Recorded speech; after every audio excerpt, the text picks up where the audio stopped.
justice, a not so brilliant one, which he pretends to be, nawala naman siya doon.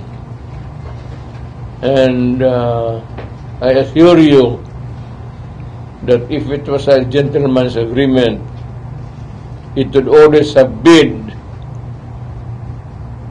an agreement that would keep the peace in the South China Sea. Huwag ho kayong maniwala yung bulatik nila kasi hindi ako ganun kagago. You know, ayaw kong magyabang.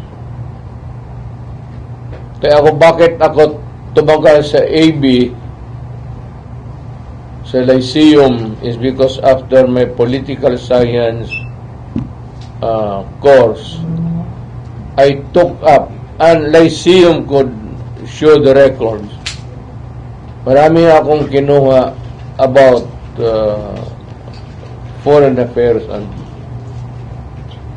foreign politics. Sabi ko hindi ako nagyayabang. I studied geopolitics under Professor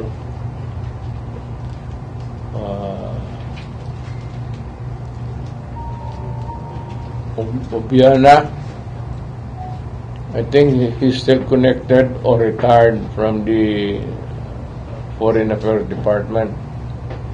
I was under Ambassador Terrano sa Terona.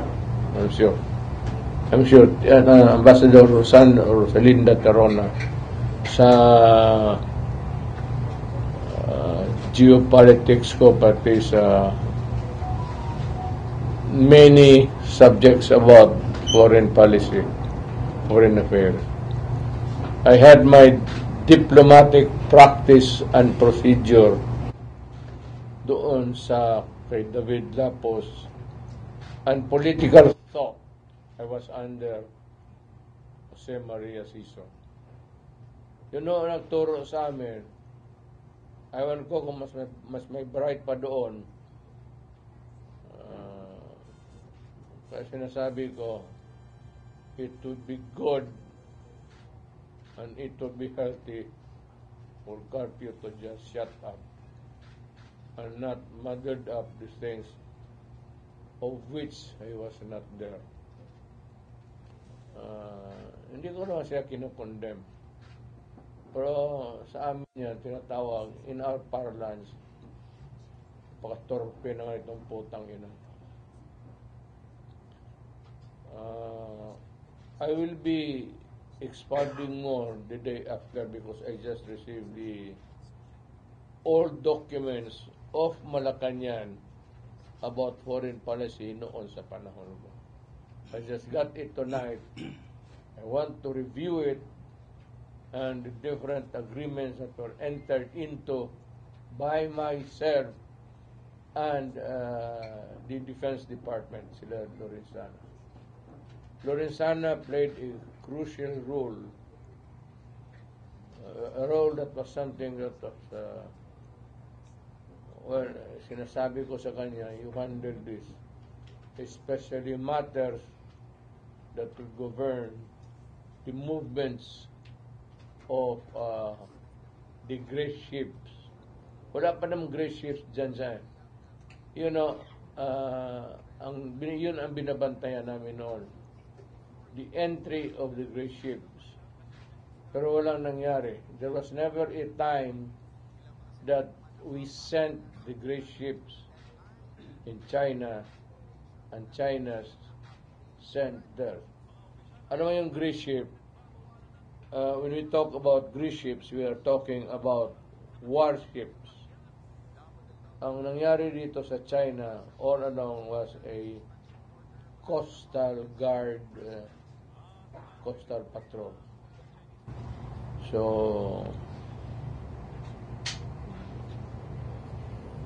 hindi naman hanggang ngayon, but there are misconceptions perpetuated not by us, Well, itong nasa gobyerno na napakamarunong. You know, ito ang nangyari. You better make it of record. Nung pumunta ako sa China, I was with Delfin Lorenzana, the DND. I was with Anyo, who was my security advisor, national security advisor, and the advisor of ni Bongbong ngayon, national security advisor. Nandoon sila lahat, Esperon, and my cabinet members, lahat sila. Ito ang opening remarks ko kay Xi Jinping. Kunin ninyo ito. Kasi harap-harapan kami long table kaharap. I said, Mr. President, we would insist that that China Sea, or not the whole of it, but there is a part of the China Sea that belongs to the Philippines. And since I would want to, get savings, instead of importing it from the exporting country, ako naman I will dig my oil there. I just want to let you know. Ito ang sagot ni Xi Jinping. I am afraid you cannot do that. Sabi ko, why, Mr. President? Diniretso ko na siya. I will get it from that portion of the Red China Sea that belongs to the Philippines. Sabi niya, please do not do it. For the life of me. We are friends and I do not want to destroy that friendship. So, what is in your mind, Mr. President? Sabi niya, because it would be in trouble. Kami dito sa kabila nakaintindo na nandyan yung mga generals nila. Ano yung National Security Advisor ni Marcos? Nandyan. Ang pagkaintindi, pagsabi dyan, trouble, if we insist na, sabi ko, well, day of my visit, I do not everything, put it off to some other day.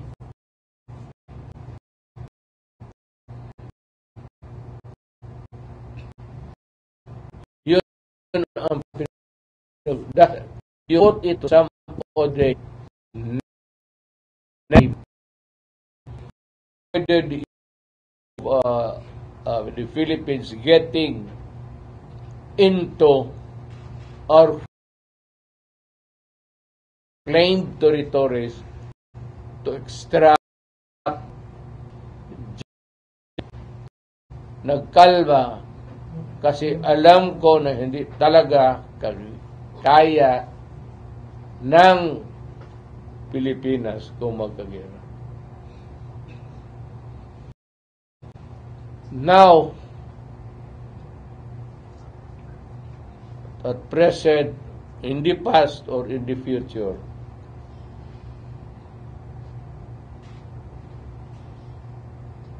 ako naman, hindi ko inaasahan na ang Amerika would go to the South China Sea swaggering. Alam mo, sa totoo lang, kung ang Amerika talaga gusto niyang make his presence felt there in the China Sea and to show to the world na protektado as Marcos would want to picture it to be, na America will come to our aid.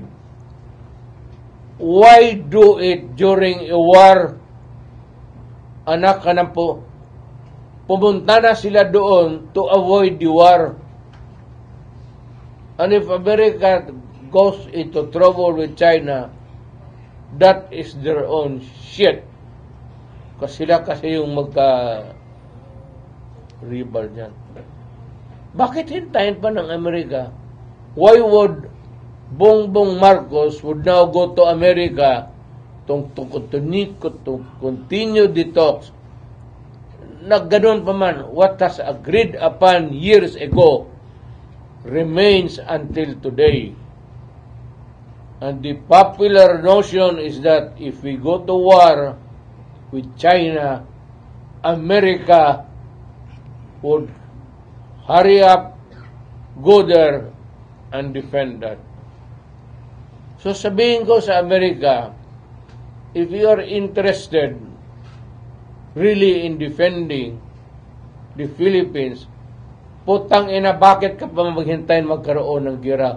Why don't you go there and give the protection that is being mounted by...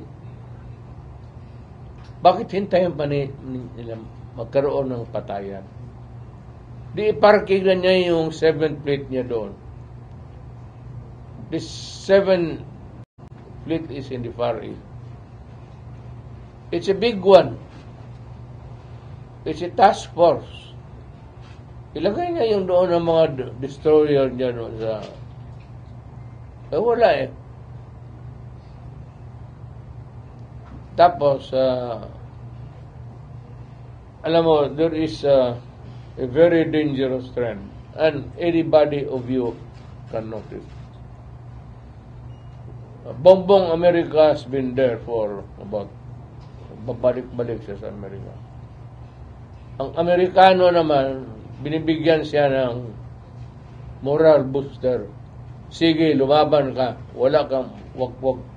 Wala kang ikatakot. So, maski sa Amerika dito, before he left in America, he's boasting of resisting China. We do not want oppression. Of course, we are being oppressed by China. There's no doubt about it. Nobody questions that. Ang problema lang, ang trabaho namin kasi dito as president, istorya muna tayo because we cannot afford a war at this time with China. And I am so ever in doubt that America will try to tickle the China there to go into a nuclear war.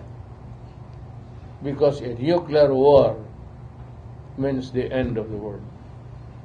For China and for everybody. Alam nila yan. Takot ang Amerika kasi isang ballistic lang carrying a nuclear warhead. Isang putok lang yan dyan sa gitna ng Amerika. Sufficiente na yan. But with 1,000 missiles, and in return, America returns the favor by sending also 1,000 missiles, it will really end the world. Kaya ang China takot. Hanggang dyan lang sila sa malayo. But they have never confronted Russia or China. Takot. Obliterated lahat yan. Maniwala kayo. Including us. There will be famine and hunger and death. You can ask any professor ninyo sa physics, and he will tell you what would happen to the world. Nobody wins. That is why we navigate through our differences, our nuances, our everything that is questionable there just by talk. Pero itong Carpio na ito, ayunan, bakit ko, kung ibigay ko yung ayunan, sure, Juster Carpio, kung hindi ka magago, ibigay ko na lang yung South China Sea. Hindi ko nga alam kung saan yung ayunan.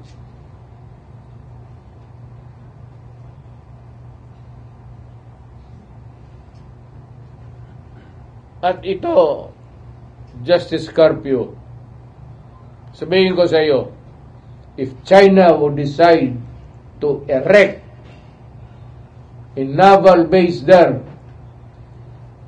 in the island nearest us, can you stop it? Ano mo yung Supreme Court, Supreme Court ruling mo dyan? Papel lang yan, idiot. It cannot stop a war.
Yan ang trabaho namin.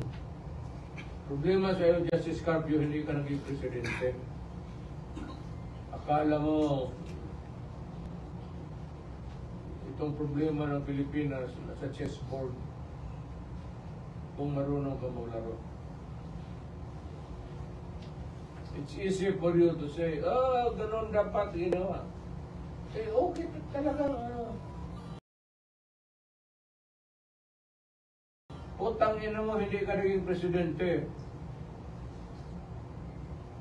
You were not given that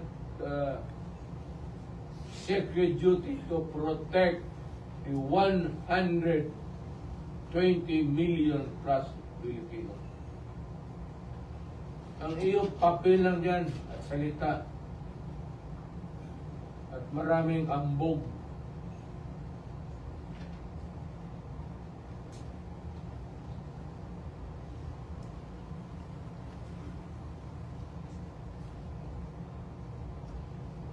I have the documents.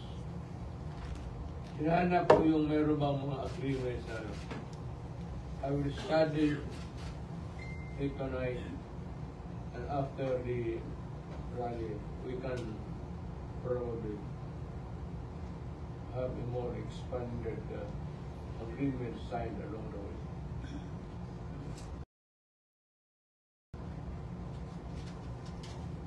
No, kasi ang pagkaalam ko si Tito Ricardo, galing yan ng collegial eh. Supreme Court is collegial, marami sila. Ganon rin ho kami, ugok. I do not decide on my own. When there is a critical... Hindi naman ako, no? It's the act of the President. Correct. But behind that act of the President, I will educate you. Hindi akin yan lahat. I cannot make a move relative to the security of the country without asking the military and the National Security Council. Kaya yung agreement na yan, kung totoo, nasabi ko na sa mga militarya, you should not keep anything secret when you're talking about the national security. Ang mga military nandyan talaga yan. Nandyan man si Anyo. He was my national security advisor. Advisor mo yan, Bongbong. Tanungin mo kung mayroong bang gentleman's agreement.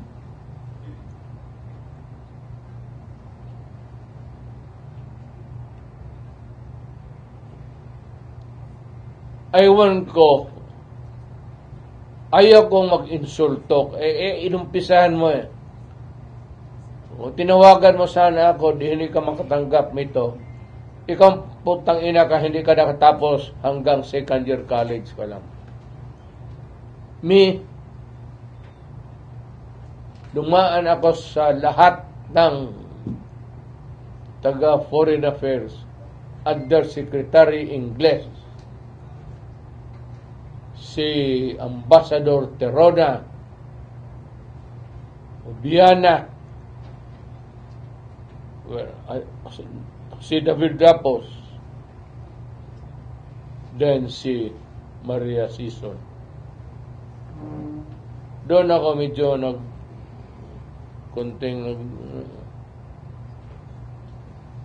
kaya huwag mong sabihin, mas marunong kayo sa akin. Alam kong ginagawa ko. Diplomatic and consular procedure. Master ko po yan, dumaan ako dyan.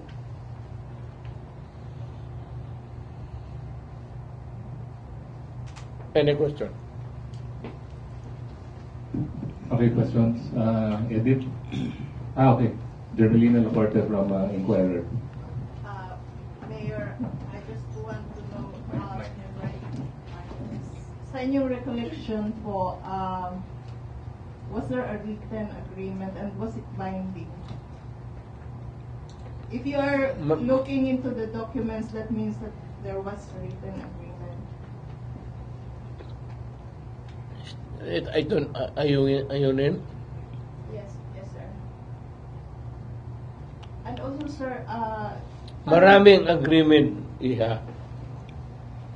When you're dealing with the foreign relations, maraming agreement yan. Not only with China, but with all of the mostly Asian countries. Hindi basta-basta na lang sabihin mo na once upon a time. About what Harry Roque, former spokesperson Harry Roque mentioned, that the agreement banned the gentleman agreement, parang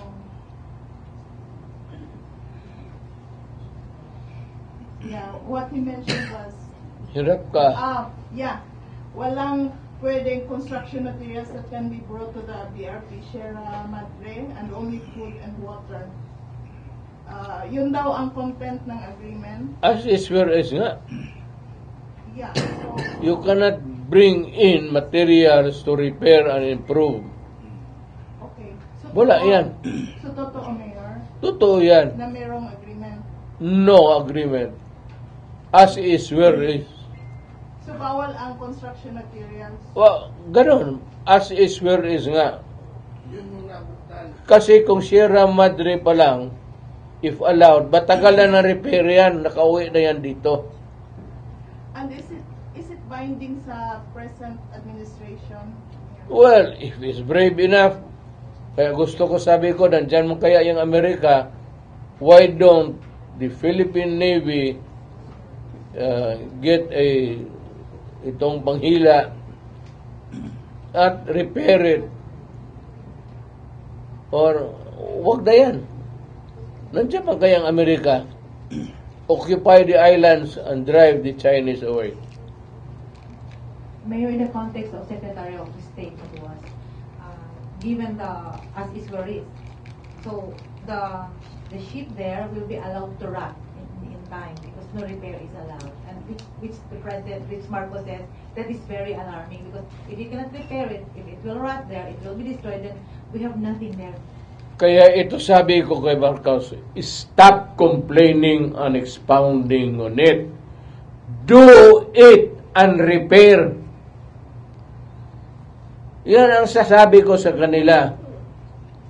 I challenge them na sila man ang nasa gobyerno ngayon, di i-repair nila at gumawa sila doon ng mga bahay-bahay kung saan. If they are really ready for that. Gawain na nila ngayon gusto nilang gawin. Ipatrol na nila yung Philippine Navy, the gray ships, and let us see what happens. Tapos na kami. Kung sabihin ni Marcos, all of you past presidents were failures. You didn't do anything about Sierra Madre. Mr. President, I am challenging you to go to Alonan with the other ships and repair it. Yan ang dapat following your subukan nila. Kami takot. Ayaw namin ng gera. Kung sa kanya, hindi ba kagera pagkos nandyan yung Navy, di gawain mo. You have the ironclad guarantee of the Navy that they will, US Navy, that they will all die for the Philippines. Are we saying that the recent maritime cooperative cooperation exercise is just a show of force, and even if Japan, Australia, Philippines, and the United States will collaborate to repair this Sierra Madre, still it's an exercise in futility? Would you take that risk? Go ahead. Bring in Japan and the rest of the ASEAN countries and let us see what happens. Are you saying there will be a bloodshed? The what? There will be a bloodshed. War. Wala akong sinabi. Sinabi ko lang subukan nila and see what happens. The way you listen to President Zay during your meeting, he said you can't do this because there will be this possible war. One word lang. Nandyan kami lahat. What was it? Do not do it because there will be trouble. It was heard by all. Sobar ka to? Wala ko kanto. So it was a stern warning from China. Well, that was the reply. If it's a warning, well, ikaw nang bala. You interpret. if you are to advise the Philippine government in this era of Philippine government's position on the West Philippine Sea, and if you are asked to a 1 cent opinion, what will you tell the Philippine government, or what will you tell the Filipino people given these conditions, sir? My advice would be totally irrelevant. Sila ang magtanong doon sa Amerikano. Sila kasi ang gumagawa. Hindi naman ako, bakit ako mag-advise? Mayor, pwede mo balik lang ko. I just want to make it clear. So you said that where is, as is, where is, there was an agreement, and was it written or verbal only? And Verbal. Verbal. Walang written sa amin pa na. During my relations with China during my term, walang written except yung mga trade which were signed by the undersecretaries of the particular department concerned. Nasa tabi lang ako, kaming mga... it's not binding. It's not binding. No, it is binding. It's not, just because it was not signed, other trade agreements signed are binding sa atin. Hindi man kailangan ang presidente ang pupunta doon. Okay. Thank you, General Molina.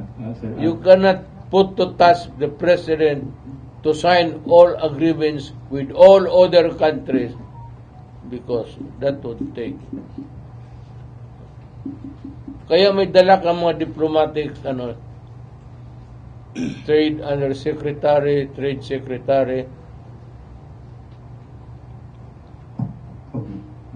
Sir Al, I am just asking you to exactly, meron ka mang recorder, quote me exactly para walang misconceptions, misunderstanding.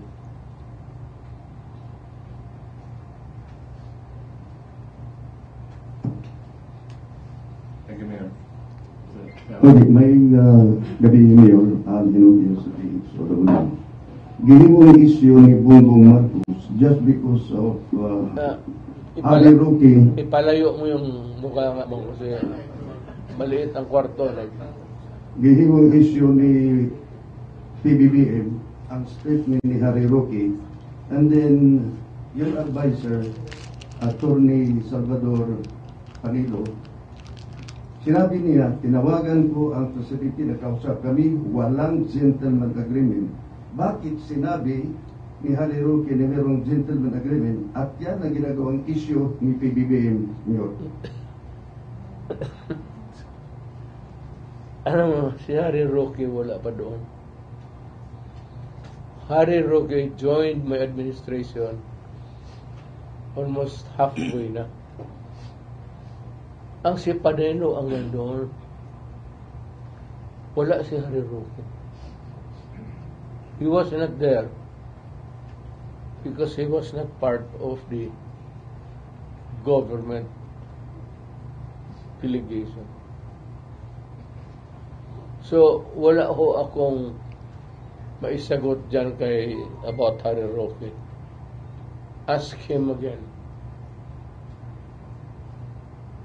Ask him again. Okay. Kung may agreement man kami ni President Xi Jinping, walang secret agreement yan. We agree. Then after that, yung agreement namin, isasabi namin sa mga tao, foreign affairs particularly, to verbalize everything that is being said in whisper. Kung meron man ang agreement. Bakit sinabi ni Harry Roque, wala pala siya doon noong panahon na yun, bakit sinabi niya na pinakalito at ginawang issue ni PBBM ngayon? bago siya lumipad ng Amerika, ginawa niyang issue na meron daw kayong... Do you know Harry Roque? Do you know him? Do you have an idea of what his personality is? Meron kayong idea? Ano, pareho tayo. Maraming salamat, Al. Si Richie sa, and then Randy after. May gabi, Mayor. Mayor, isulti mo kanina that when you go to China, after nagisultihan ka ni Xi Jinping that dili pwede maistoryahan ang imong pangayo sa iya about the conflict of the West Philippine Sea. After anak, wala na ba Wala. of talks na naitabo? Tapos na lahat eh. During our first meeting, nandito yung cabinet ko. Nandito yung mga military sa Lorenzana. What would be the point in bringing up the matter again with him kung sinabi sa iyo, please do not do that, there will be trouble. Anong ibig sabihin niya? Trouble na yan sa kanya kasi may nuclear bomb sila. Kaya that's a big deal for all of us. Matutunaw itong Pilipinas at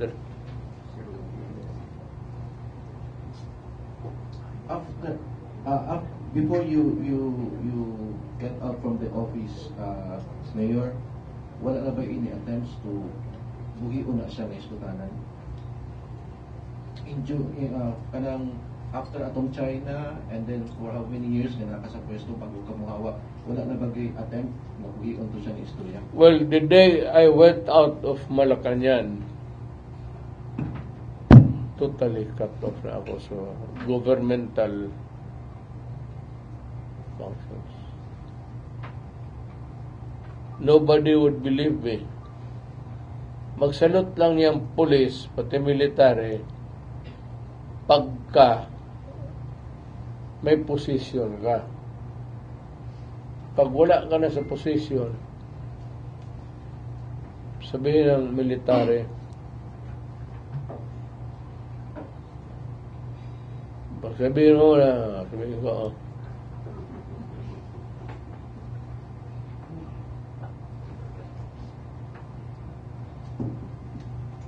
Salamat, Richie. Randy Canieto.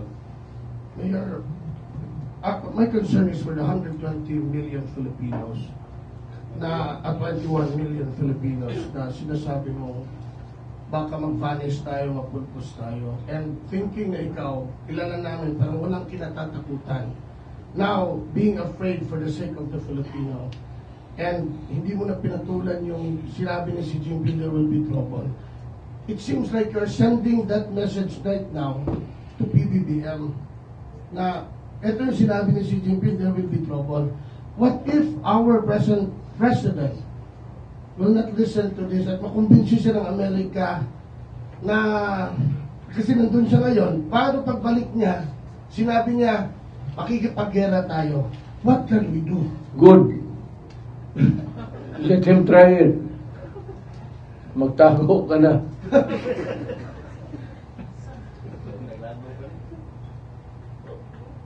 That is very good. But ang gusto kong tanungin, bakit walang gray ships ng American Navy? Kaya malapit lang naman, wala. Nagpa-distansya. That chance ba yun, pwedeng gawin tayong proxy war daw, kagaya ng nangyari sa Ukraine, at tayo magiging kawawa. Sinasabi pa po na baka gamitin daw ni Biden ang gerang ito para ma-retain siya kasi mukhang delikado siya sa election by November. At pag nakipag-gera, tapos si Trump naman ang manalo, inaano ko lang na baka bawiin ni Trump yung order na yan, kawawa daw tayo may iwan. Is it possible? The earlier that Bongbong Marcos comes back, bringing with him the order to go to war. Para sa akin, the better. What can the Filipino people do? Eh, kung patay na tayo, what can you say? A nuclear war is a nuclear war. Kung hindi mo na, you go to TV, sa YouTube, makita mo, there's a series there of what would happen to the world after a nuclear war. It's nothing. There's absolutely nothing in this world. Kaya magdasal ka na lang, na pagputok, kasali ka na. Kung maiwan ka, pati yung kamote mo sa radioactive, lalo ka magsuka-suka.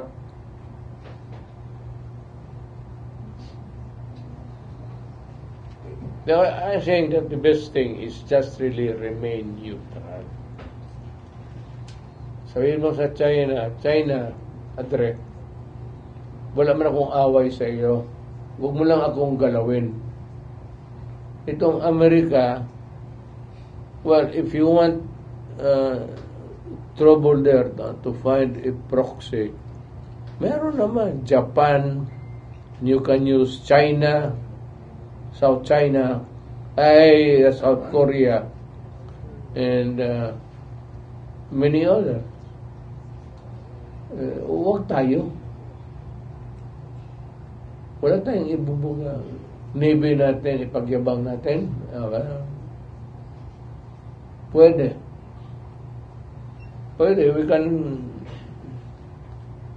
I'm not belittling my country's Navy. But we can only guess what would be the stakes and what will happen.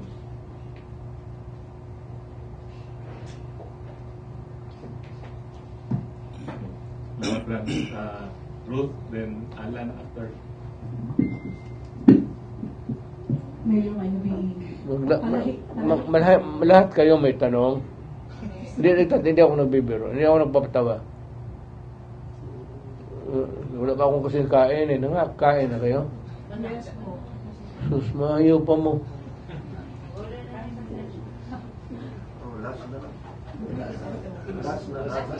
Last two questions, Mayor. Lahat tayo kayo uli. Last two na lang, ulit na lang. Hindi. Okay lang. Mayor, I'd like to shift to other topic. Iwanan ko yung Mabuti ba? Opo. Huwag dyan sa China kay... Mayor, can we hear your statement or message to your friend, Pastor Apollo Puguloy's situation, who is currently hiding because of the warrant of arrest? There's even an arrest order from the Senate. You know, as a lawyer, I would say that you can go to court and fix your case and post a bail bond. That would be an option. But if you do not think that you will get the fair deal with this administration, because we have been talking about Marcos and everything, huwag kang lumabas dyan sa Tamayong. Nandyan lang yan sa Tamayong. Malaki lang ang Tamayong. Alam mo, ganito yan. Let me educate all of you. Ang Tamayong, malaki yan, sa loob maraming bahay. Make sure na sa isang bahay nandyan siya. Because for every bahay, it should be a different search. Hindi mo pwede ba search ang bahay na yan at maghanap ka kay Pastor Kibuloy. You would have to get another writ. Iba-iba yan. Marami yung bahay na yan. So, mag-ikot siya dyan, maghabulan kayo. By the time na matapos na napagod ka na, you will become a member of the Jesus Christ. The kingdom of Jesus Christ.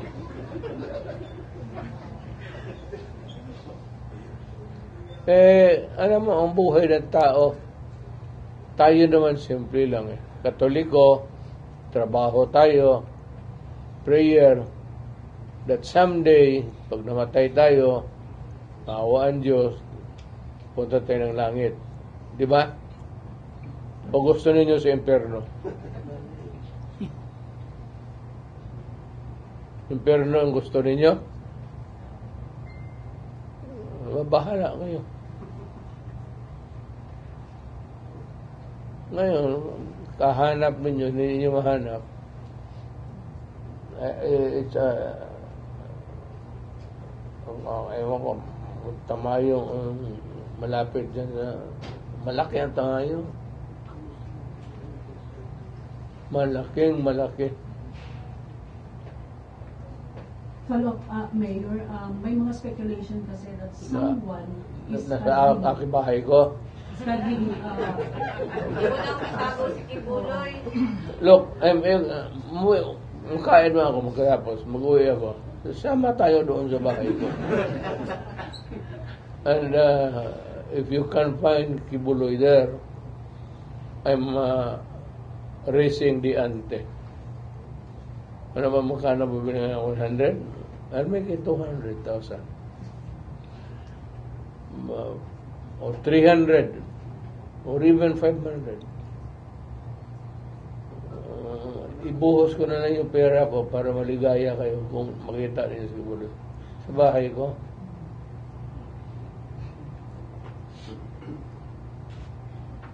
Okay, pastor, ikaw naman ang wanted. Huwag mo akong damahin dito. Prosecutor ako tapos.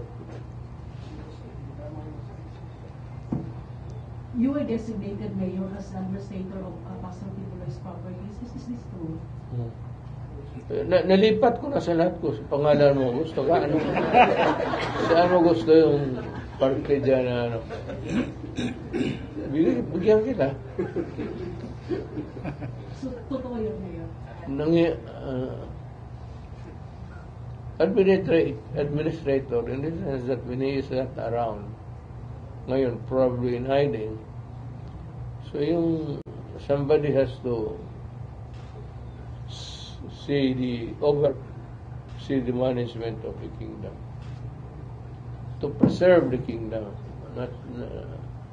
not to go into waste.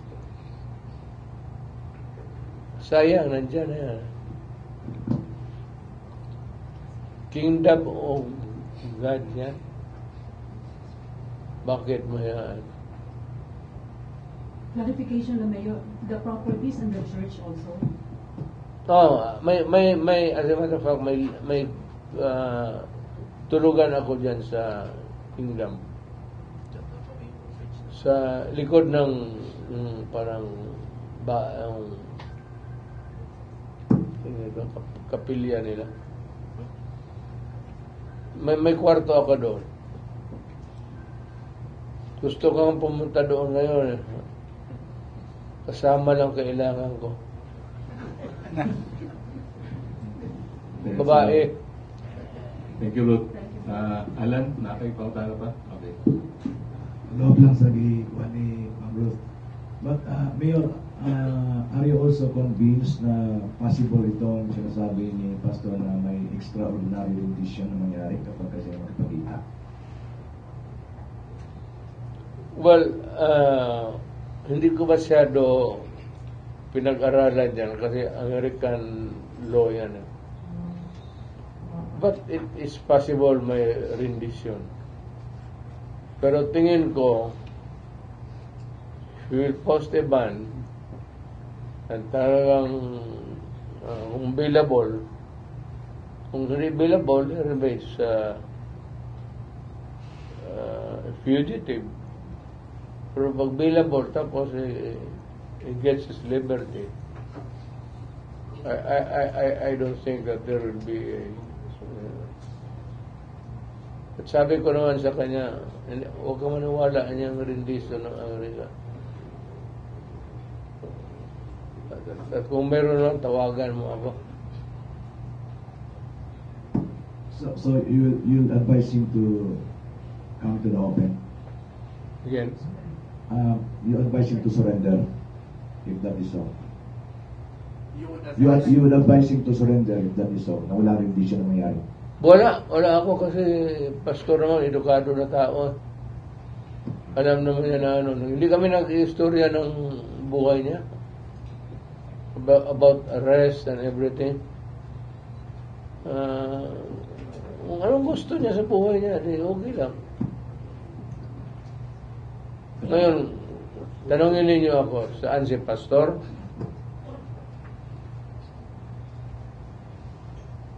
Gusto niyo malaman talaga? Yes. Ewan ko, pag ano lang siya, tama yung, yan lang naman ang refuge niya, sanctuary. Wala man siya ibang bahay. Yan lang. Tama yung ano.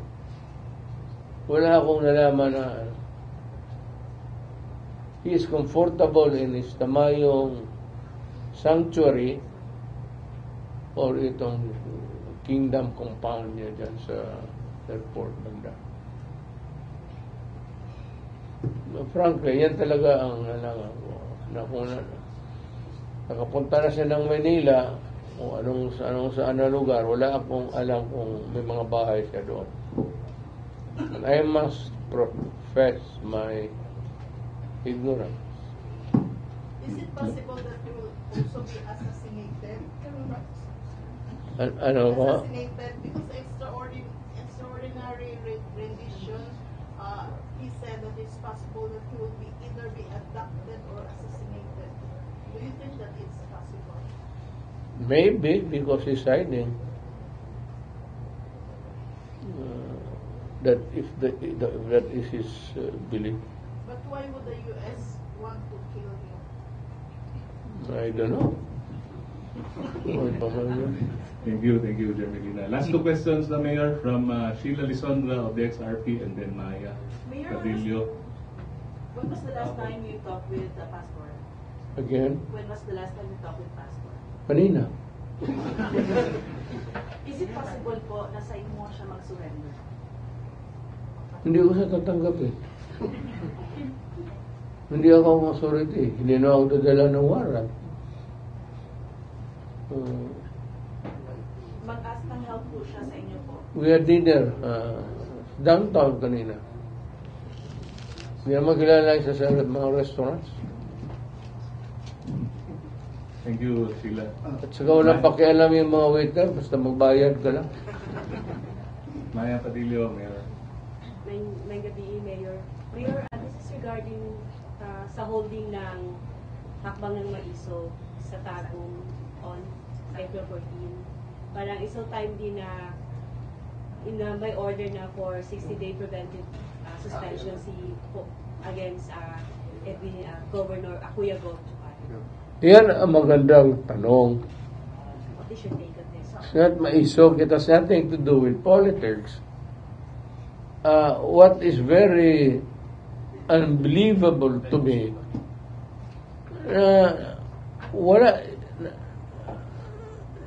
walang notice, wala lahat. Basta sinabi na sa kanya, umalis ka. Alam mo, we are drifting into that kind of setup,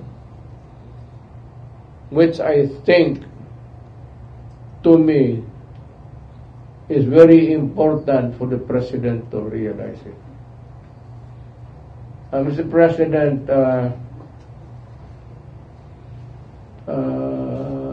hindi mo na sinusunod yung demokrasya. And you are Yung pag ganun is dahil you are veering towards a more authoritarian. Mahirap yan, hindi sanali ang Pilipino. I am just warning you. Ako sa isa talaga na hindi ako papayag. Na kung magtanong ka na what I intend to do, I will raise hell one day.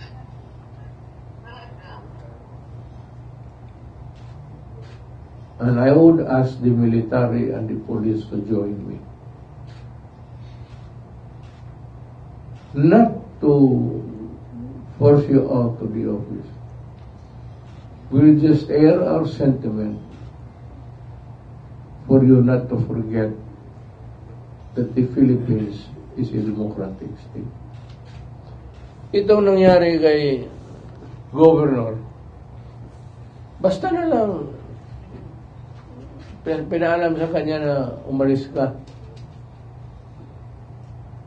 it violates the due process of law. Very important yang no person shall be denied of the equal protection of the Constitution. Tanggalin mo ang tao ng rason. And you must remember that the governor of North Davao has been elected by the people. Hindi yan trabahante na in-appoint mo tapos tanggalin mo. We have to respect the will of the people of that North Davao. For respeto naman. So you are veering dangerously close to being an authoritarian government. Ako sinasabi ko sa iyo kasi hindi ko nagustuhan yung style. Kung due process of law, if he had committed the wrong, may masama siyang ginawa, imbestigahin mo. Ano ba yan? And if it is a case that is good for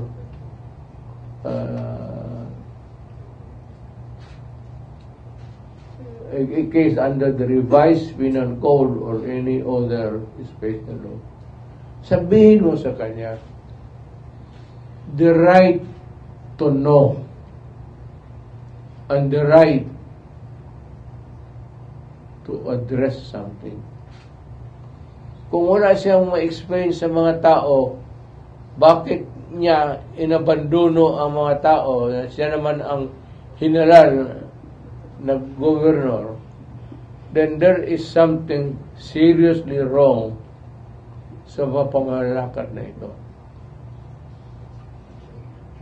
Then, ayaw ko ang tingin ng military pati pulit.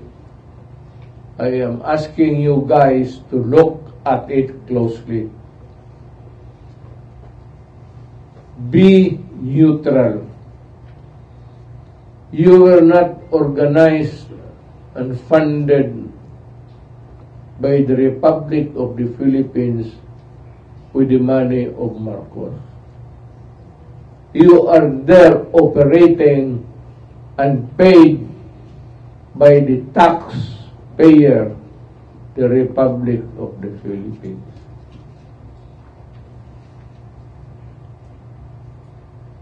Ngayon, kung mag-open up ako sa one of these days, and I will begin to say it in rallies and everything, because it's bad. Hindi ko kalaban si Marcos, pero along the way, magkakalaban talaga kami. We will be political enemies. Hindi ko you cannot remove that kind of situation na mangyari kasi mali mali na tanggalin mo yung isang tao dyan, elected by the people. There's a big difference between an appointed guy and an elected guy. Elected to. Gusto nila itong leader na ito to govern the local place. So, hindi ko alam. Wala naman akong balita. Kaya, alam mo, si Benhur, kaibigan ko rin yan. Kasama kami noong pag-akyat namin sa mayorship noon. Nagtataka lang ako because ako wala akong kita mo noon bastos ako magsalita, bunganga ako. But my God, doing this kind of thing is very serious. I hope that they will go to court. Diretso na sila sa Supreme Court and ask for a relief, whatever it is available. Bawal talaga to. Ito yung pangpahina ng gobyerno. Yung lahat ng mga bumoto dyan sa gobyerno dyan, galit sa gobyerno.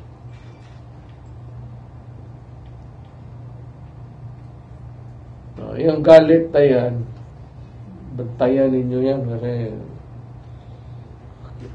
masaya na sana kami, ako, pati ang military, ay medyo humina na ang NPA. Huwag kayong bigay ng rason ng mga tao nito tatakbo sa bukid, mag-armas, manggulo na naman ang bayan namin. Alam ko hindi niya nagustuhan ng military. Sigurado ako dyan. Baski sa military, hindi ka lang basta, you are advised way ahead that you are being transferred from one post to another. But it can never be applied with such a cavalier fashion of removing a person elected by the people. Basta mo nang ligwakin, tumabi ka dyan. That is not democracy. Hindi pa ready ang Pilipinas dyan. At do not ever think na popular ka sa tao. Yun ang karamihan ng ano, that's the pitfall of many leaders. Just do not assume that you have the absolute power. In a democracy, there are always parameters, boundaries where you can act and when you cannot act. But always we find the power of the law to govern us all, to make us conscious of being a citizen and what to do. Thank you, Mayor. Mayor Raven. Mayor, salamat. One question from Dennis Lasso, Mayor. Sige lang. Mr. President, the November 5 U.S. election is fast approaching, no? Your friends, magkaibigan kayo ni Donald Trump. Will you campaign for him? Kay Donald Trump sa...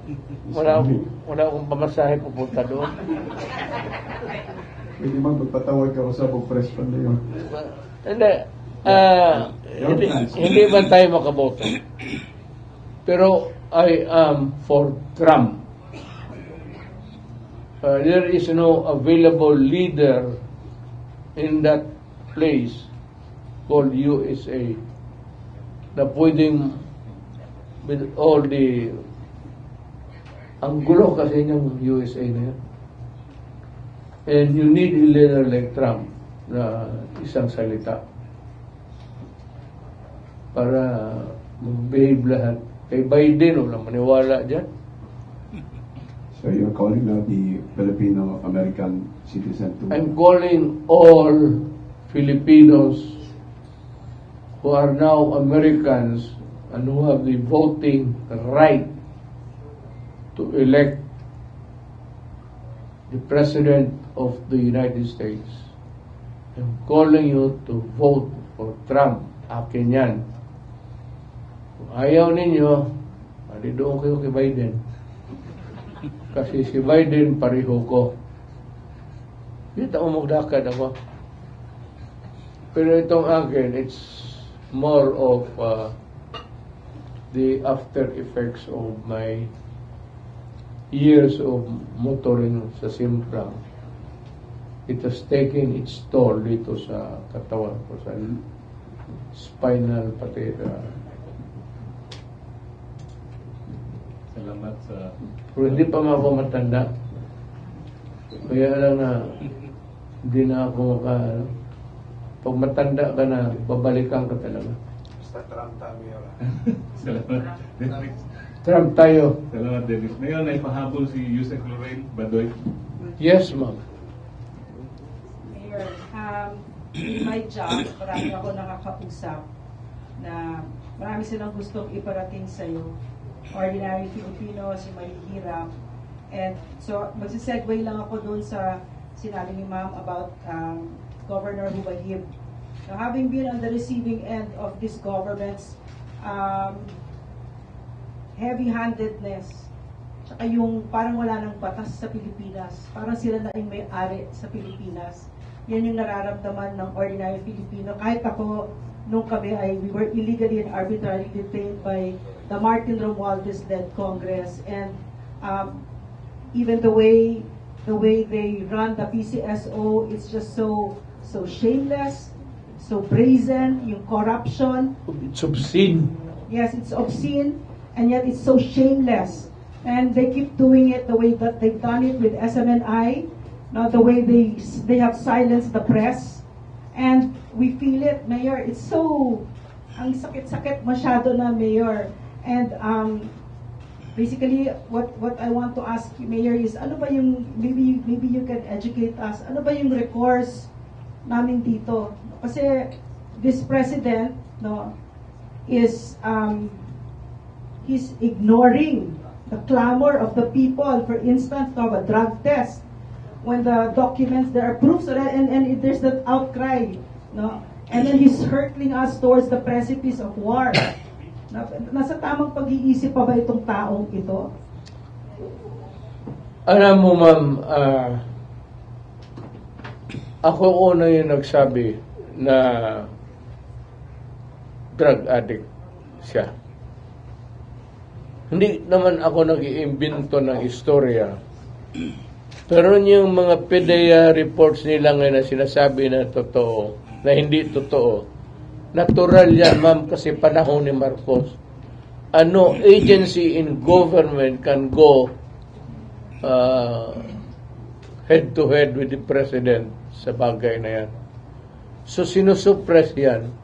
Kung sinabi ko sa inyo, noong as early as, hindi pa ako presidente, noong presidente, mas lalo ko nakita. I saw it again. But yung dito sa Davao, because alam mo, ano talaga ako sa droga, pinakita nila na si Marcos nandoon. Hindi ko binigyan ng importansya. Ang sinabi ko lang sa kanila, trabaho lang kayo. Huwag na ninyo akong isali na lalabas na personal akong magalit kay Marcos. I do not need it. But when I was president, I was already looking at yung full the full story of yung pagka-addict ni Marcos. Kaya lang naman, ma'am, sabi ko, sana hinuli na lang nila noon. Ang pagkamali ko lang rin, kasi mayor lang ako, yung unang nakita ko. Sana nung na-presidente ako, pero wala na yun. Yung unit, wala na sa mga... So, siguro sa Pasig River na, hindi pa natin galaw yan dyan. Ako, I firmly believe, with all honesty, hindi naman sa akin generated by my personal ay ayaw ko sa kanya. Kaibigan ko yan si Presidente. Gusto ko nga protektahan noon. May ano kasi, ano ba naman yan, everybody's doing it. Kaya yung sinabi ko sa mga parang lang na, sige, trabaho lang ninyo, trabaho ninyo. Not really a specific order na you try to pulihin ninyo. Kasi Vice Presidente lang ako. Noong Presidente ako. Pero mahirapan na sila noon at that time. I do not know why. Pero ako, naniwala ako kasi nakita ko. At hindi naman sa yung aking innate native na galit ako kay hindi yan Mr. Marco. Yung pinakita sa akin ng Presidente ko. Alam ko yan, pinakita rin sa iyo kasi Presidente ka. O takot lang yung mga gagaw sa PDEA. At lahat yung mga dokumento na yan, talagang inano na yan. It's either they were erased or... Pero balik tayo dito sa nandito man si Secretary Alvarez.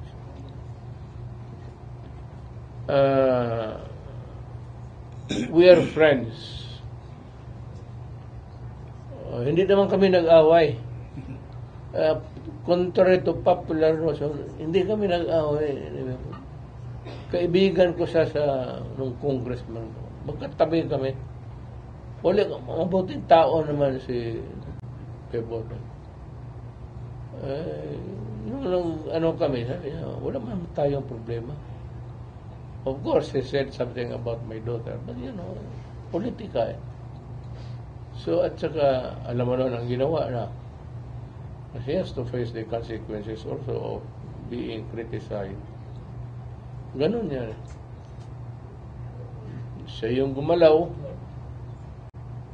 well, hindi naman, ayaw naman magpapigil. In matters of politics, hindi na talaga nagpapigil yan si Inday Sara. Kaya sinabi ko sa kanya, out of my control. So, wala kaming away. So, I will support him. I will support the governor because he's a victim of, how would I describe it?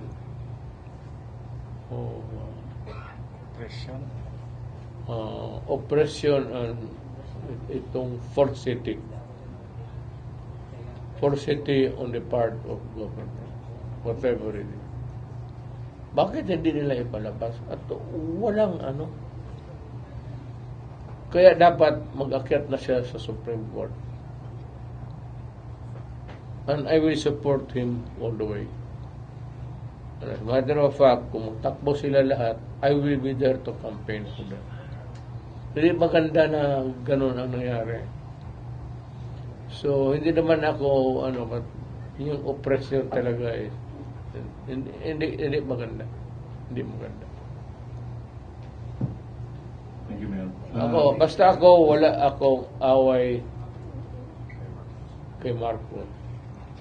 Sinasabi ko lang kay Marcos ngayon, marami kang ginawa na hindi tama.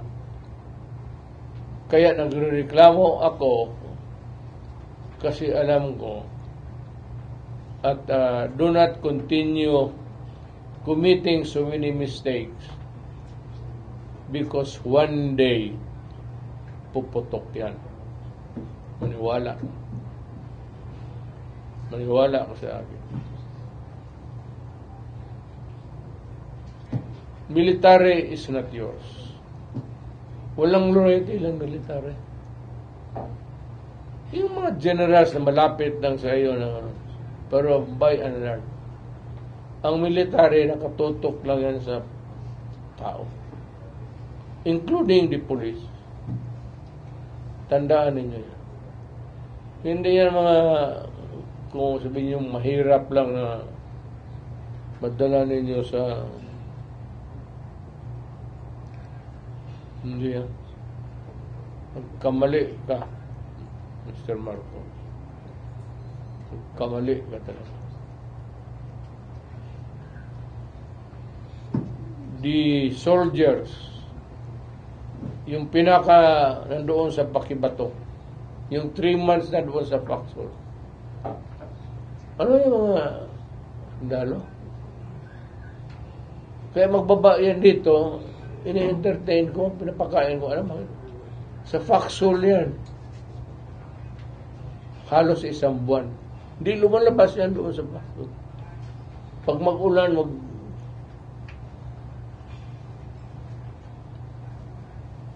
kaya masakit para sa akin ang mga sundalo pati pulis. Kita mo lahat na mamatay noon dito sa Davao. And everywhere noong presidente ako. I go out of my way to pay my last respect. Because ano ko sabihin, protecting the feelings of people. I'm good for another 20 questions. Thank you, Mayor. Kung Bebot, surrender pala kayo? Sige. Congressman. Sige. Kay Governor Bayo, Congressman.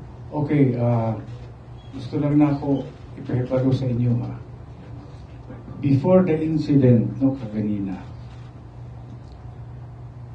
2 emissaries were sent to talk to Governor Ubahib, asking him na, Gob, ayaw na ipadayon ng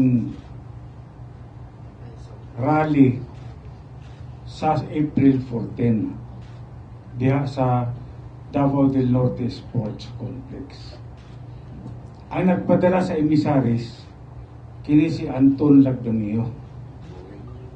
Ang sulti niya, dili daw ipadayon ang rally tungod kay maulawan daw siya, kay siya ang SAP taga Davao del Norte, nang hambog siguro nga kaya niya kontrolon ang Davao del Norte. Unya, maulawan po daw ang mayor sa Tagum City na si Chung Uy o ang vice governor ng anak kini si Oy. Kay dako na sila og kwarta nga nakuha kang Martin Romualdez. Hangyo sila na dili ipadayon ni Governor Ubahib. Ang tubag ni Governor mao ni, ingon siya, murag lisod na himuon siya, ako si Governor Limpanea, wala na akong pwedeng ipagmalaki sa buhay. Wala akong mataas na edukasyon na pwedeng ipagmalaki. Wala rin akong sapat na yaman na pwede kong ipagmalaki. Sabi niya, dito man lang, pwede kong ipagmalaki na meron akong isang salita. Bigay ako ng commitment ko na mag-host ako ng rally dito sa sports complex ng Davao del Norte. At sabi niya, nag-commit ako ng 100,000 participants ng rally dahil nga ang mga mayors ng Davao del Norte, kanya-kanya may commitment sila kung ilang dadalhin na participants. So nag-come up si Governor ng 100,000. Ngayon, kala ni Governor tapos na yung usapan. Then the following day, meron na naman pupunta sa opisina niya. Ang sabi, Gob, pinapatawag ka ni Anton Lagdamio, nandito sa Tagum City, nandoon siya sa isang restaurant. Ang sabi ni Governor, teka muna, nakita mo yung maraming tao na nag-aantay para makipag-usap sa akin. Sabi niya, bakit ko unahin si Anton Lagdamio? Itong mga taong ito, may mga kailangan ito, may problema. So ang nangyari, hindi niya hinarap si Anton Lagdameo. Ngayon, nagalit si Anton Lagdameo kasi sabi niya, binabastos daw siya ni Governor Edwin Obahib at hindi siya hinarap doon sa restaurant. Tapos, sinabi nila, okay, kung hindi natin makumbinsi si Governor, hindi palitan na lang natin yung Governor, pwedeng suspinde, di ba? Ginawa nila ngayon ng paraan, kahit walang basihan, binigyan ng order of suspension si Governor Edwin Obahib. Nung makita ko yung order, sabi ko, I was disappointed. Why? Because the order was signed by a former Chief Justice. Itong si Bersamin.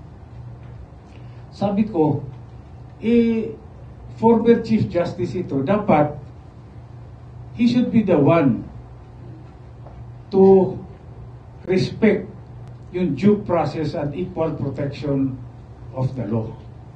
Malinaw sa saligang batas yan, di ba?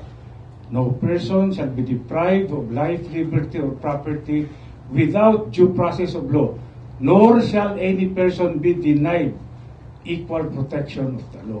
Ang linaw-linaw. So dito, yun ang nangyari kanina, dumating yung mga taga-DILG, pinapareceive yung order, hindi sila pinapasok ng mga tao na nasa Capitol.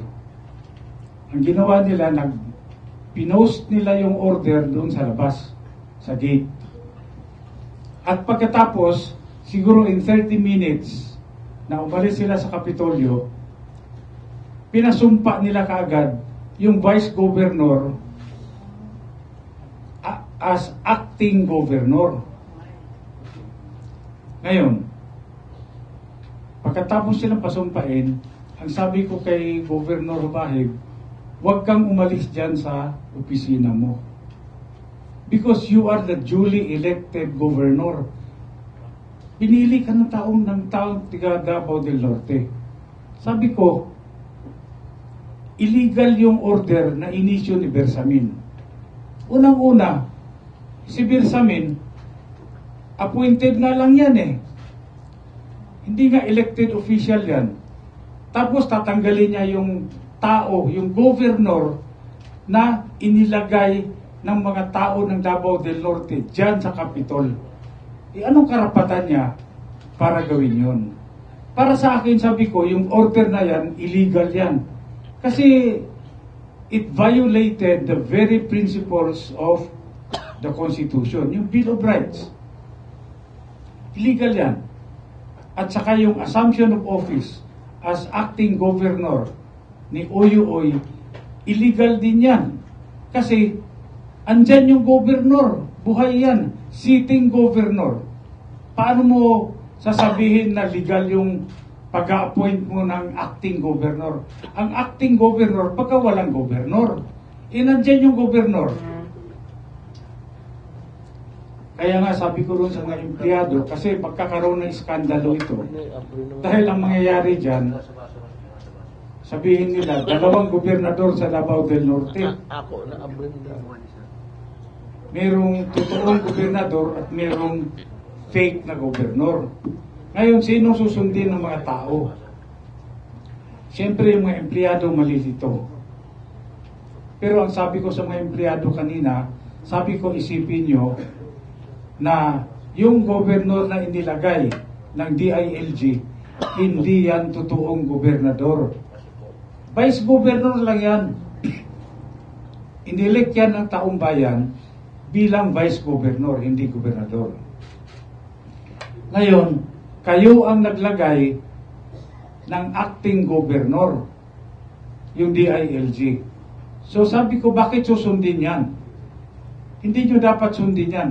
Dahil lahat ng action yan, para sa yung mga abogado, considered ultra vires yung action. Hindi po valid yun. Hindi ko maintindihan kung bakit yung administrasyon wala namang gulo sa Davao del Norte na sa pagpapatakbo ng probinsya. In fact, ito a few weeks ago, Governor Edwin Hubahib was awarded a plaque of appreciation. Ang nakalagay doon, Seal of Good Governance. Recipient siya niyan. Ang nagbigay, DILG. Ngayon, tatanggalin mo yung tao na yon who just received an award from DILG, yung Seal of Good Governance. Masyadong unfair naman and unjust, di ba? Kaya nga sabi ko, ang hirap talaga pag ganito ang sitwasyon, ganito ang administrasyon, hindi mo maintindihan. Kaya tinatanong nila ako kanina, paano yung rally sa Sunday? Sabi ko, ang rally sa Sunday, ito. Ito rin ang napagkasunduan namin ng mga mayors. Come hell or high water, tuloy ang rally sa Davao del Norte. Bot ako. Alam mo, siya may gusto ng chewing gum. Alam mo, ang simpleng pagkasabi dito, I am accusing Marcos of bringing us back to the old politics. Gayon nung suspend, tapos tanggal ng tao na walang... Tatay ko, halos ganun ang ginawa nila. But ang tatay ko stuck it out with the nationalista because he was supporting Marcos. Sinugal niya yung makapagal doon eh. Ayaw niyang magnasyonalista. Lahat dito sa Davao, nagliberal na. Pagtatay ko nagpaiwan. Sabi ng tatay ko, Marcos ako, come high or hell water. Nagmarcos siya. At dapat isinuspend siya. But alam mo, tatay ko, sige, I will go to court. So, medyo ano sila. Matagal na abogado ang tatay ko dito eh. Ganon. Yung ginagamit yung administrasyon para yung partido niya gusto suyupin lahat. At yung hindi mo gustong magkalaban, yung ayaw kalaban natin, hanapan ng mali, hanapan ng kung anong papilis dyan, ilang babae, pati yung babae mo, pakialaman, okay, 4 o 5, medyo sobra na rin yun. 2 lang siguro. Ganon eh, pinambalik siya sa, he is really, if that is what he is doing now, I am accusing him of another thing, being an authoritarian leader. Ngayon, kami dito, tahimik lang. Lumabas lang ito, kasi panggipit na talaga na hindi maganda. Wala mang partido na opposition sa kanya. So we will convince those who are against him to join us and form an alliance or whatever. Hindi na kailangan an alliance against Marcos. Sir, Mr. President, huwag kang magalit. Mali yung ginagawa mo. And I am accusing you. Mr. President, remember that one day you will step down. Do not ever dream of extending your term. Luin mo naman itong bagong konstitusyon. Balitan mo lang yung isang sentence lang yan dyan. Wala economic provision. Wala ka dyan sa mga putang ina. Huwag kayo maniwala yan. Noon pa yan, economic provision is the usual excuse. Isang sentence lang dyan sa Constitution natin. Yung that the President is good for one term. Tungkol lang yan. That the President is eligible to run again and again and again hanggang matanggal siya sa trabaho. Could be in military coup d'etat or whatever. Hindi, don't count on the sabi mong loyal ang military sa iyo. Mali ganyan. And you are being an authoritarian leader now. Do not push your luck too far. Kasi marami pa rin Pilipino, hindi lang umiimig. Ako nga, hindi umiimig eh. Pero pag pinilit mo ako, bunganga ako, talagang bastos, mapipilitang bastosin kita. Kung magalit ka sa akin, hindi, nasa iyo. Papatay mo ako, pakulong mo ako. But remember, hindi lulusot yan ang tsatsa mo. At matani... Hindi ako marunong mag-Tagalog yun. Manatili yung hanggang 6 years pa lang. Malapit na. Malapit na. So, dreaming ka. Sinabi ko sa iyo, huwag mong pilitin gaya sa ginawa ng tatay mo. Anak ka ng puta, talagang ginagawa mo na. Beware of the consequences sa mga bagay na ito because do not fuck with the Constitution. At yung extending bakit kayo magka-presidente lang gusto ninyo? Pati yung ayaw ko nang nasabihin, pati yung tatay mo nagkalit-silit kasi umaba ang panahon. Yung Constitution na yan, sagrado yan. It's the Bible of the people. Not religious, but it is the Bible of the people sa civic aspect ng buhay. Pilitin mo yan. Suspend ka dito, mag-suspend ka doon. Ako ang magsasalita. Sinabi ko na sa iyo noon, Mr. President, ayaw ko makipag-away.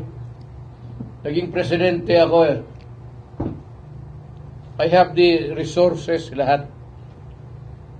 But wala akong, never had the idea of, ganun. Kontento na ako doon sa 6 years. Dapat makontento ka na.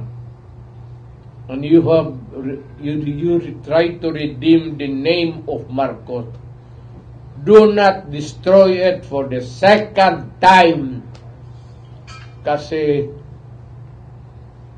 it might not really be good for you. Huwag ka maniwala dyan sa mga bulador na gusto ka Tama ka na, Mr. President. Okay ka na sa 6 years. Huwag ka talagang mag-isip na magkautaw yung tao sa'yo, magbaw.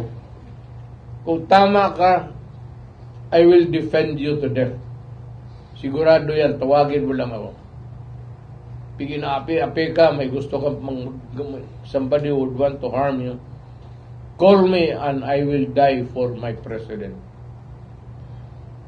But the president fucks this constitution and destroy the lives of the people. Then kalaban mo ako. Kalaban mo ako. At marami akong alam. Wala yung druga. Wala yung druga. tatargetin talaga kita sa pagkatao mo at anong ginawa mo sa buhay. Among others, ito talagang targetin kita. And it would not be pleasant. Kindly do justice. Tama yung sinasabi mo. Mabigat ito, Mr. President. Due process of law. The right to confront kung magkamali ka man witnesses against you. Ulitin ko, sabi niya, no person shall be deprived of life, liberty, or property without due process of law. Nor shall any person be denied the equal protection clause of the Constitution. With that, sana, ewan ko. At ito naman si Lagdameo. Alam mo, Andre, kaibigan tayo. Tagal ng kaibigan, halos gabi-gabi nakikita tayo dyan si kay John Villar na inungman.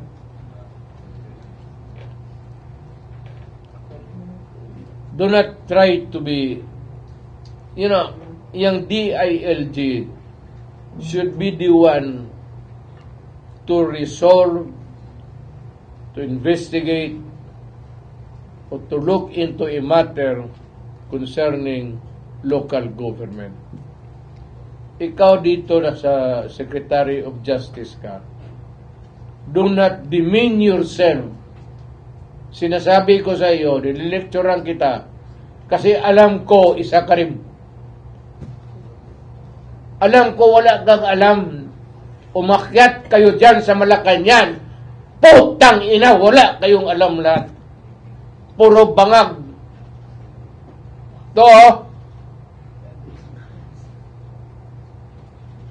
Do not try to be a hero. Tagadabaw ka, kaibigan tayo. Siguro, may utang na loob pa ako sa iyo. But when it comes to my country and you guys, huwag kayong basta-basta pupunta ng mga probinsya, patita. Mag-demand kayo na ganun. Itong demokrasya, there is the right to dissent. Kung ayaw ninyo o ayaw nila, ay maglaro tayo. Kung hindi, aabot tayo sa batas. Lagdameo, huwag mo akong pilitin. Kayo ni Bongbong. Magbarkada kayo. Alam ko yan. Huwag mo akong pilitin na bubuga ako dito na masaktan kayo lahat. Kayo, anong alam mo? Aral ka sa London School of Economics? Anong alam mo sa politika? Anong alam mo sa damdam ng isang mayaman kayo, umakyat kayo dyan. Wala kayong alam kung sino ang Pilipino at ano ang Pilipino. So, do not be a smart ass. Kasi pag hindi lecturean ko kayo araw-araw, kasi ang edukasyon ko pang Pilipinas, kayo mamayaman, anong alam mo? Pakantahin kita ng bayang Magilo. Sige daw. Lahat. Ako'y Pilipino. Sige. Alam ko wala. Sigurado yan. Anak kayo ng mga mayaman. Apo ka ni Florendo. Yung lupa na yan ang nakuha ninyo sa penal colony hanggang ngayon. na sa inyo pa rin yan. Hindi inyo yan, sa gobyerno yan. Dapat itapos at yung lupa na yan, ibigay sa mga tao. Dapat na land reform na yan, ang laki-laki ng putang inang yan.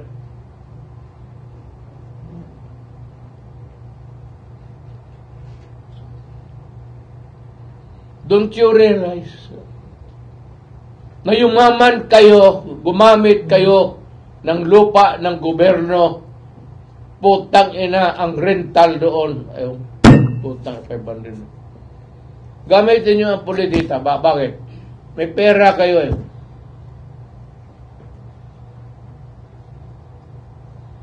Pero wag mo akong, you know, do not fuck with me. Wag kayong magpatigas-tigasan. Hindi ako, putang ina masama.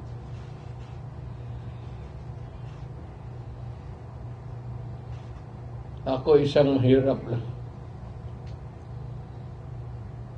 Kayong mayaman. Nagdamayo, pagbaba mo sa Malacanang,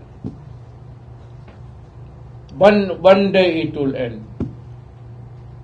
Nandyan ako sa dulo ng Malacanang.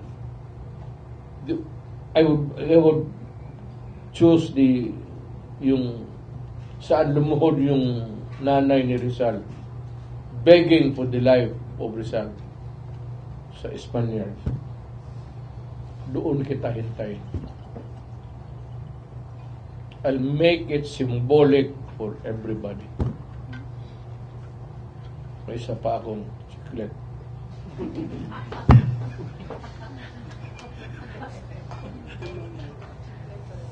Politiko ba kayo masyado mag-abuso? You correct that. I'm advising the governor already. Kasama si governor. Hindi, wala dito. Kung walang abogado, kami dalawa ni Bebot, abogado man kami.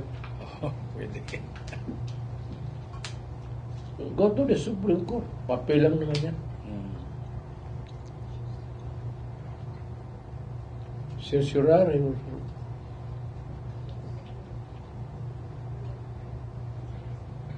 I'm sure the Supreme Court is a neutral body. Sigurado rin ako niya.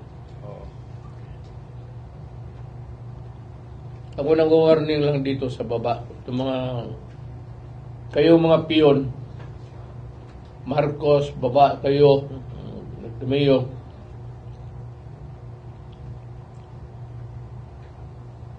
You have to deal with us. Kaming mga ako, presidente na. Wala lamang isang taong na inapi ko.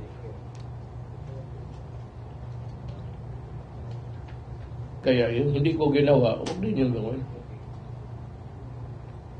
Okay lang. Easy lang kayo. Puro tayo mautak. Ako, mas mautak ako sa inyo.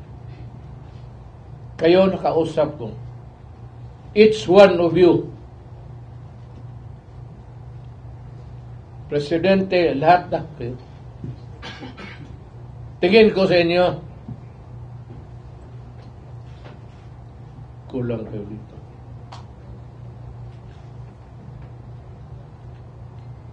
Nakatabla lang kayo sa babae kasi may pera kayo. Pero sa akin, in love man itong akin sa lahat. Hindi nila sa pera.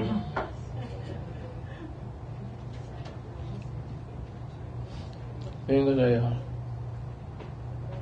stop the fucking mga putang ina kayo, huminto kayo. Salamat. Salamat, Mayor. Takot kayo ng mga putang ina, sampalin ko na.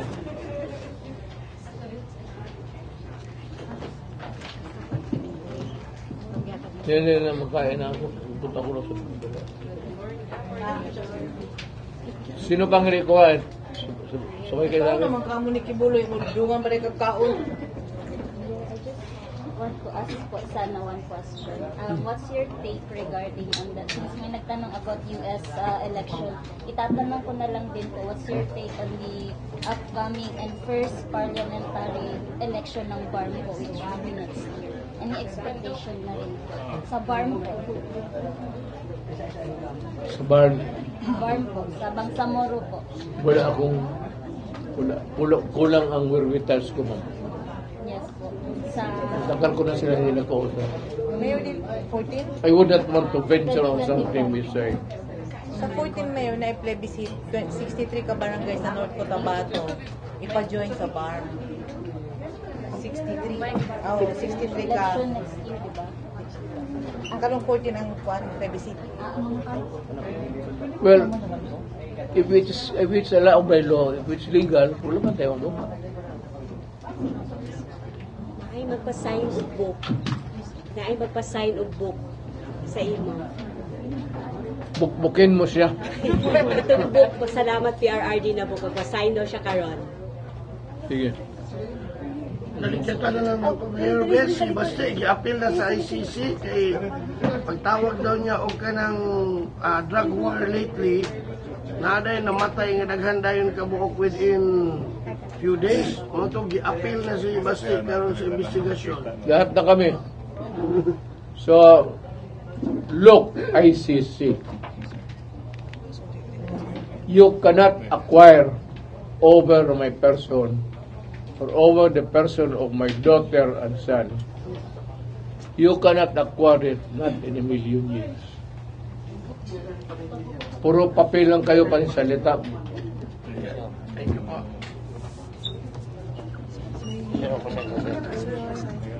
Bakit? Sana? Na-off naman eh. I-off na lang. Daraan ko ma-sign. Ikaw na yung tanan. Mike, stand. Mike, PTV. Let me ask everybody. News 5. Ano na ICC? Ano yung mga putang inang yan? Hindi ko makakilala. I am a Filipino and I will die a Filipino. If somebody would want to prosecute me, kung may ebidensya sila, nauna pa yung ICC putang ina. Kung nandiyan na ebidensya, if it's there, existing, they can file a case against me. And I will be glad to face the charges. And if found guilty, I will go to believe in prison. And if they want to execute me dito sa Pilipinas, but never, itong mga putang ina kayong mga ICC makialam sa buhay namin. Sir, papirma din siya, sir. Ano yan ang may? Imo check libro, sir. Si Meggy ni siya. Paila ka. Taga San Miguel ni siya, Mayor. San Miguel Arcangel. Mo doon yung pangalan niya. Ito pang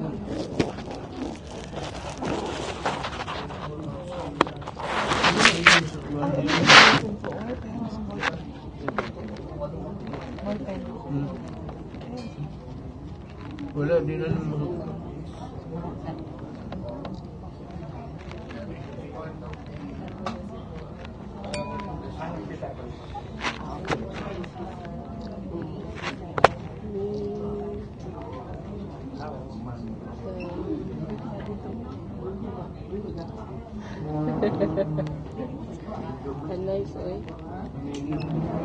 News TV5.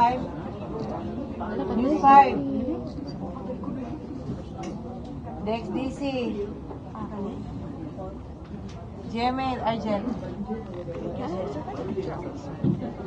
News 5. Mayor, pwede na magpakita. Birthday niya next day. News 5. Wala. 12 years old. Ipakita ko ako anak niya. RMN. Birthday niya next day. RMN. Bye. Picture ko.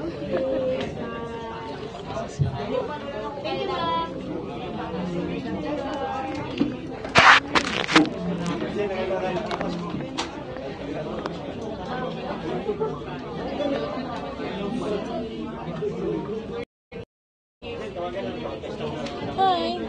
Long time no see. Yeah.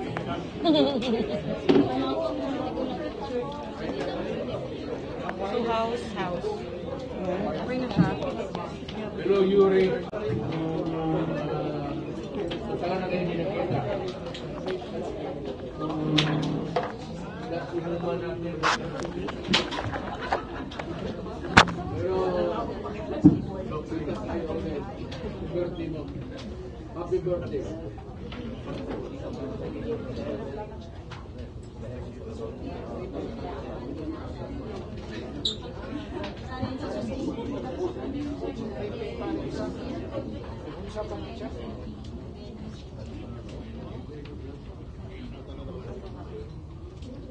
Hello. Benon.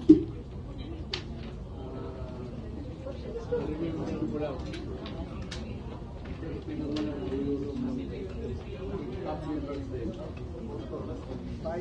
Buhay ka.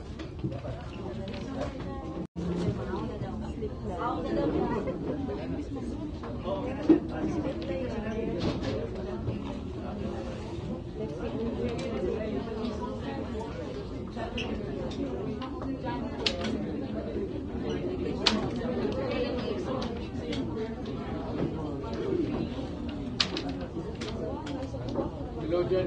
Great. Kaibigan tayo na namin. Happy birthday.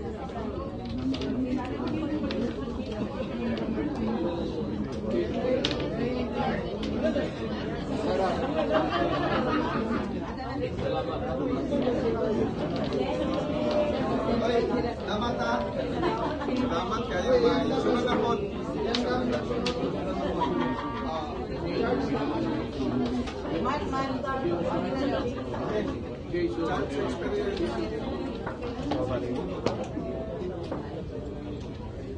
Hello, Jason.